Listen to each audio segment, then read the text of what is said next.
jujur dan cerdik dalam pewartaan Injil. Bacaan diinspirasi dari Kisah Para Rasul. Setelah Paulus ditangkap di kota Yerusalem, kepala pasukan ingin mengetahui dengan teliti apa yang dituduhkan orang-orang Yahudi kepada Paulus. Karena itu ia menyuruh mengambil Paulus dari penjara dan memerintahkan supaya imam-imam kepala dan seluruh mahkamah agama berkumpul. Lalu ia membawa Paulus dari markas dan menghadapkannya kepada mereka. Paulus tahu bahwa sebagian dari mereka itu termasuk golongan orang Saduki dan sebagian termasuk golongan orang Farisi. Oleh karena itu, ia berseru dalam mahkamah agung itu, katanya, "Hai saudara-saudaraku, aku adalah orang Farisi, keturunan orang Farisi. Aku dihadapkan ke mahkamah ini karena aku mengharap kebangkitan orang mati." Ketika Paulus berkata demikian, timbullah perpecahan antara orang-orang Farisi dan orang-orang Saduki, dan terbagi-bagilah orang banyak itu. Sebab orang-orang Saduki mengatakan bahwa tidak ada kebangkitan dan tidak ada malaikat atau roh, tetapi orang-orang Farisi mengakui kedua-duanya. Maka terjadilah keributan besar. Beberapa ahli Taurat dari golongan Farisi tampil ke depan dan membantah dengan keras. Katanya, "Kami sama sekali tidak menemukan sesuatu yang salah pada orang ini. Barangkali ada roh atau malaikat yang telah berbicara kepadanya."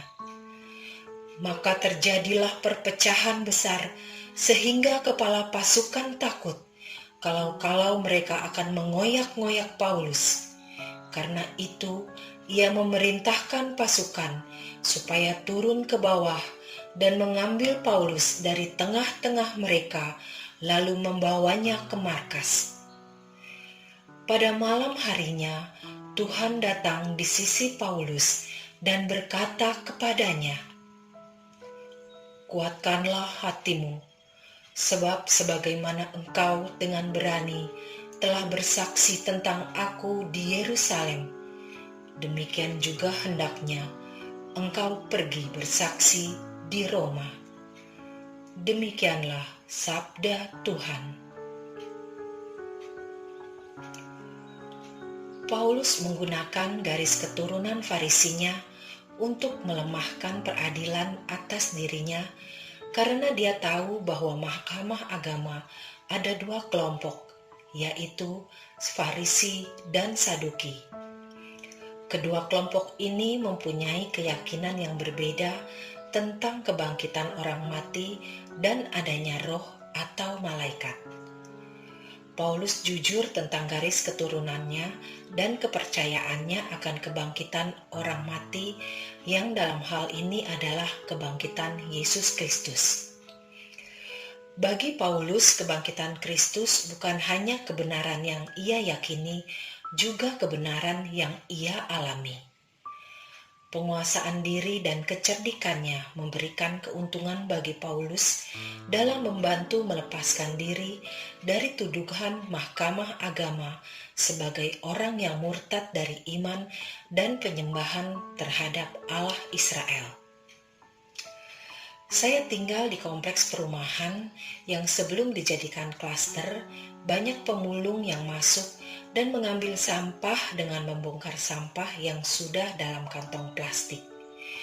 Mereka hanya mengambil barang-barang yang mereka bisa manfaatkan atau jual, seperti botol plastik dan karton atau dus.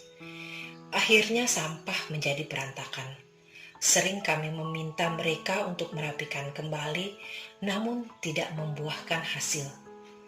Terkadang timbul kekesalan atas sikap mereka. Sampai kami memutuskan untuk memilah sampah botol plastik, karton, dan dus dipisahkan dari sampah basah. Semula kami merasa Mengapa kami yang harus bersusah payah? Namun ini adalah jalan terbaik bagi kami dan para pemulung.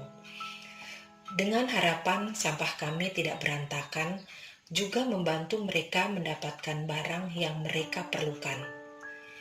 Ketika pemulung datang, saya memberitahu agar tidak membongkar sampah karena plastik dan karton sudah dipisahkan di depan bak sampah.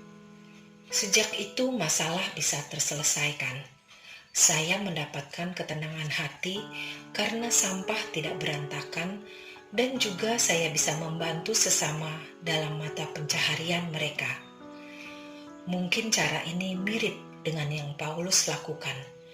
Dalam menghadapi situasi apapun, termasuk dalam pewartaan Injil dalam hidup keseharian, kita harus cerdik dan juga jujur. Allah Bapa yang Maha Rahim, saya mohon bimbingan-Mu selalu agar saya bisa menjadi cerdik dan jujur sehingga mampu menggunakan cara yang tepat mewartakan Injil dalam kehidupan sehari-hari. Amin.